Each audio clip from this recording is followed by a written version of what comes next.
Gari ya waye dukan duhu na ga yana ta yayewa cikin birnin so mai kyawu na ado da burgewa. Da Rabbu sarkin kowa mai bani na yi godewa, shi yake haɗa soyayya take sai a faɗawa. Gurinka ne na gode, kai ka yi Monday da Sunday, kai ne ka bani Fatima Zahra ba ta so na yi kuka.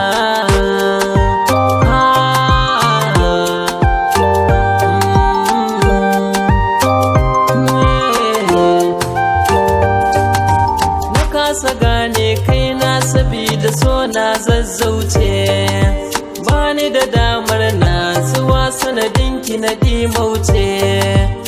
Fatima ta ki zo gare ni da ke miyo zance, kyakkyawa mai kyan kwalliya. Fatima kin iya tafiya ba na sokiya da ni. Kece kaɗaitawa, kece kaɗaitawa, kece kaɗaitawa, nisan ki ba za na daina ba. Kece kaɗaitawa, kece kaɗaitawa, kaɗaitawa, nisan ki ba za na daina ba.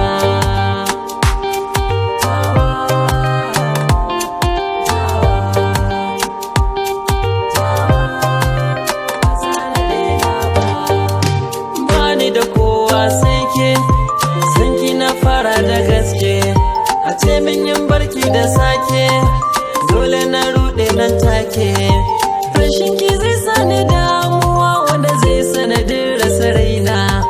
Ki zo gare ni masoyiya ta Fatima Zahra ta kaina.